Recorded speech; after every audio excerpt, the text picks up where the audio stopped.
ब्राह्मण था जो नाचने और गाने में अच्छा था। उसने पर वेदों की पूजा पाठ छोड़ करके उसने क्या कहते हैं नाचने और गाने का काम किया।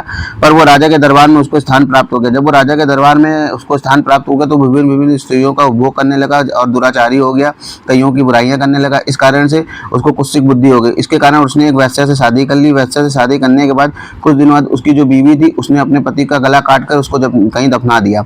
जब दफनाने के बाद उसकी बीवी जो थी वो एक कोढ़ से पीड़ित होकर के वो मर गई। जब वो मर गई तो अगले जन्म में वो एक चिड़िया के रूप में उत्पन्न हुई और जो ब्राह्मण था वो एक बाज के रूप में उत्पन्न हुआ। और इस तरीके से दोनों जंगल में जा रहे थे तो बाज को याद आता पूर्व जन्म की बातें और वो उस चिड़िया को मार डालता है। जब वो चिड़िया को मार डालता है तो चिड़िया लुढ़कते हुए आधी जान पे एक खोपड़ी में जा गिरती है। और वो खोपड़ी एक ऐसे ऋषि की थी जो गीता के 5वें अध्याय का पाठ रोज करा करते थे, जिसके कारण से जब वो जैसे ही चीरफाड़ करने बाज पहुंचता है तो बहलिया उसको मार डालता है। बहलिया किसी के द्वारा वेद से बाहर से मारे जाने के बाद वो भी उस खोपड़ी में जाके गिर जाता है। जब ये दोनों मर जाते हैं तो मरने के बाद ये लोग जब ऊपर पहुंचते हैं तो इनको कहते हैं नरक की जगह इनको स्वर्ग मिलता है, विष्णु लोक मिलता है।